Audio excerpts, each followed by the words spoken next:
What's up at welcome sa Pochoklak.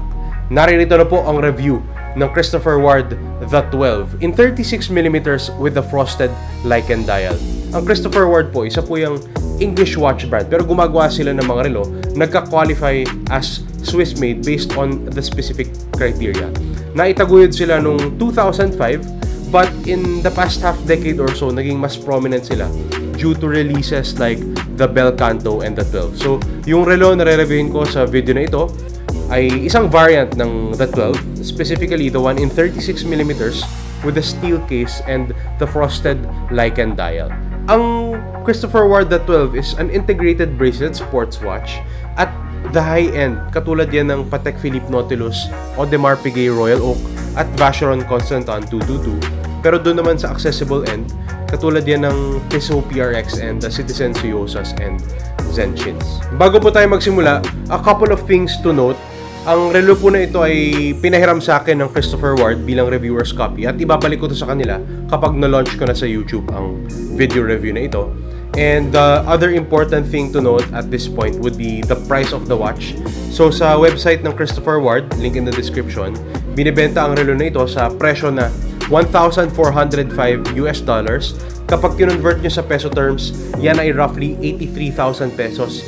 Pero plus shipping, taxes, and duties pa, depende kung nasan kayo, you might have to import this from England. So you would have to think of those additional costs. At yung mga costs na yan, importante po yung isa-isip habang pinapanood nyo ang review nito dahil kayo lang po ang makakapag-decide kung worth it nga ba ang relo na ito. Hindi na po ako magpapaligoy-ligoy pa. Tara na! Ang sukat ng Christopher Ward The 12 pahalang ay 36mm, lug to lug 40.8mm at meron itong kapal na 9.95mm. Flat ang sapphire crystal nito sa harapan. Tuno ang shape ng case ng relo at ang bezel nito ay isang dodecagon, kaya nga The 12 kasi 12 sides. Brushed ang finishing ng case primarily pero may polished elements din. Ang step sa bezel ay polished at merong chamfered edges sa case. More on that later. Ang relo na ito, pag pinansin nyo yung gilid ng bezel, may konti ding hints ng sandblasting. Ang screw down crown ay nasa traditional na posisyon. Meron itong branding ng Christopher Ward. At meron ding ridges para madaling gamitin. Meron din siyang crown guards na medyo unique ang hugis. At pati ito, merong chamfered edges. The screw down crown, together with the crown guards, tumutulong yan na magbigay sa relo na ito ng 100 meters of water resistance. May exhibition case back din ang relo na ito at meron ding 12 sides yung case back na yan. Para sa akin, maganda ang size na 36mm para sa Christopher Ward The 12. Preferred ko talaga ang classical sizing lalo sa mga relo katulad nito kung saan mas malaki ang nako-cover na area ng case nito sa wrist ng nagsusuot at ang bracelet ay mahalagang elemento ng disenyo. Now, let's talk about that integrated bracelet sports watch style. Kailangan maganda yung integration ng case sa bracelet. And with this watch, nagsisimula yan dun sa chamfered edges ng case na nagpapatuloy sa bracelet ng relo na ito. At bawat link na yan na pinagpapatuloy ng chamfered edges, meron ding sariling polished edges sa buong paligid ng mga links nito. Nagsisimula sa 22.45mm dito sa at the point where the case meets the bracelet, yung point of integration basically. And pagdating sa butterfly clasp nito, nagte-taper yan sa 17mm. Napaka-elegante ng taper na yan and overall magandang articulation, itsura at comfort level ng bracelet na ito. Mahalagang mahalaga yan lalo sa mga relo katulad nito na integrated bracelet sports watch. Screws ang kailangan yung gamitin or ginagamit sa relo na ito para ma-hold in place yung mga links. At dun sa adjustable portion para ma-adjust nyo ang bracelet ng relong ito, kailangan nyo lang ng screw and that makes it easier than a lot of other watches, lalo na from mainstream brands na gumagamit pa rin ng push pins or pin and collar systems. A good quality of life feature to note would be the on-the-fly micro adjust So naka-activate na yan dito, but I'll show you how. It's very easy to do. It's 1.5 millimeters on either side of the butterfly clasp. Together, that's 3 millimeters of micro-adjust on the fly. Another quality of life feature worth noting, yung quick release strap. Dito mapapansin nyo to activate. And yun nga lang, dahil integrated bracelet style ang relo na ito, kailangan yung i-source from Christopher Ward itself or magpapasadya kayo. This is definitely a premium looking and feeling bracelet, especially at this price point. And when it comes to integrated bracelet sports watches, that integration between the case and the bracelet, together they really have to sing. And I think the Christopher Ward the 12, the bracelet and case combo, they sing together quite well. Sa unang tingin, kahawig ng texture ng dial ng Christopher Ward the 12 ang dial ng Tissot PRX at ng high-end na relo na Audemars Piguet Royal Oak. But as is typical with these watches, the devil is in the detail.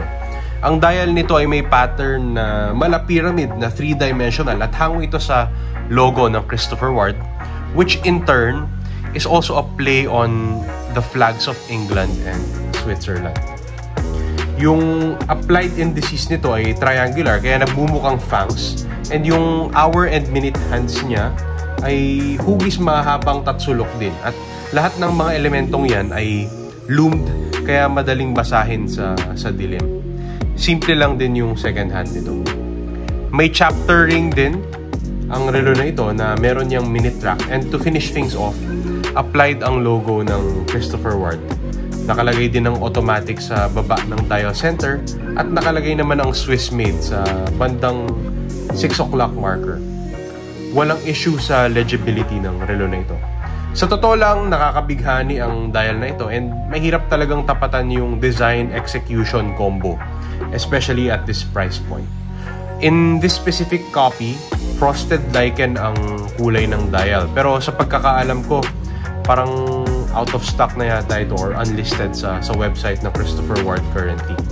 Ang iba pang kulay ng dial ng relo na ito na gawa sa steel ay marami-rami. So, Nordic Blue, Glacier Blue, Polar Dusk, Midnight Sun, and White. Isang Swiss movement, the first on the channel ang nasa loob ng relo na ito, ang Sellita SW200-1. Isa itong mass-produced movement na may accuracy na minus 20 seconds per day to plus 20 seconds per day. Isa itong standard 3-hander na ang frequency ay 28,800 vibrations per hour. Meron din itong hacking at hand winding. Yung movement, makikita nyo yan sa pamamagitan ng see-through case back. Simple lamang ang finish nito. And yung rotor lang yung dinecorate at binrand ng Christopher Ward. Para sa akin, maganda ang selection ng movement ng Christopher Ward the 12. Kahit ang SW200-1 ay may date, time lang yung makikita nyong display sa relo na ito. Kaya for me, hindi issue ang power reserve and maganda yung frequency. You just have to be aware of the ghost date.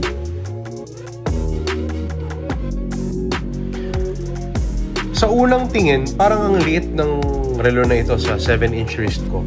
Pero ang hot take ko ay para sa akin, ang pinakamagandang size ng Christopher Ward the 12, ang 36mm. Sa size kasi na ito, mas mafocus sa bracelet ang visual volume ng relo. At nabanggit ko kanina, ang ganda ng bracelet at ng integration nito sa case. The case and bracelet integration feels premium. At isa itong magandang atake sa integrated bracelet sports watch style ng relo. Bukod dyan, ang ganda din ng dial, striking, and the time is easy to read. Wala ding pag-aalinlangan sa paggamit ng relo na ito, kahit meron akong baby na inaalagaan o binabantayan, kasi 100 meters ang water resistance ng relo na ito. Habang suot ko ang relo na ito, masaya ako kasi talagang maganda ang execution at design ng Christopher Ward the 12. Premium feeling and looking comfortable, definitely punches above its weight. I think yan ang ipaparamdam sa'yo ng relo na ito. You got more than you paid for in spite of that somewhat high price tag. Ang relo na ito ay para sa mga naghahanap ng sulit na relo na pwede sa kahit anong sitwasyon, may konting bandwidth sa spending. Pwede rin ito sa mga intermediate collectors na naghahanap ng variety sa collection at sa may gusto ng under the radar ang suot while still keeping it classy and flexible. Sa website ng Christopher Ward, ang CW12 in 36mm with steel case ay binibenta ng $1,405.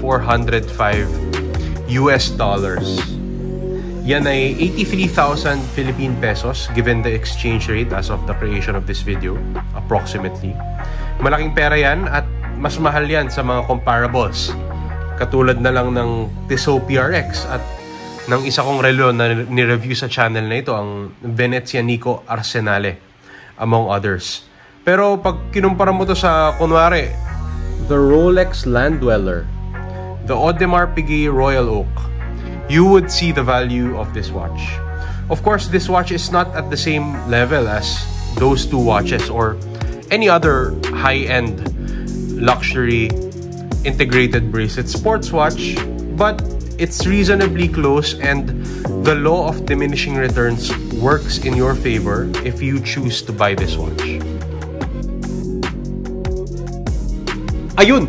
Yan na nga ang review ng Christopher Ward The 12 in 36mm with the steel case and the frosted lichen dial. In my humble opinion, I just think this watch is such a stunner. At may kamahalan man, I think sulit yan because this is really a premium product and a premium feeling product that you're getting. Bukod sa premium feeling ng relo na ito, the amount of the variations that are possible on this watch makes it really possible for you to find the watch that works for you. So katulad ng case size pa lang, ito ay 36mm yung ni-review natin, pero merong 38mm, may 40mm, may 41mm.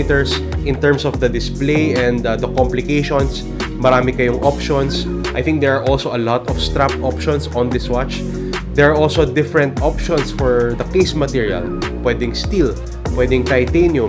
Pagdating sa dial, pwedeng plain na dial lang, pwedeng textured dial, and then iba-iba pa yung kulay. And there are a lot of playful colors on offer, a lot of standard colors on offer. So hindi kayo mawawala ng options pagdating sa relo na ito. If you want to see all of those other options, please do check out Christopher Ward's website. Overall, I think that in a sea of integrated bracelet sports watches, the Christopher Ward The 12 stands out as a true pound-for-pound champion. Pero opinion ko lang po yan. Kung iba po ang inyong opinion, kung tingin nyo may na-miss out ako sa review na ito, anything to add, anything that you disagree with, let me know in the comment section down below. Kung nagustuhan nyo ang review na ito, please do it the like button. At kung trip nyo yung ganitong klaseng content, watch reviews, pagsuri sa mga relo ng mga kilalang personalidad, please subscribe to the channel and hit the bell icon. Yun lang po. Maraming salamat sa oras ng panonood. Laters, yo!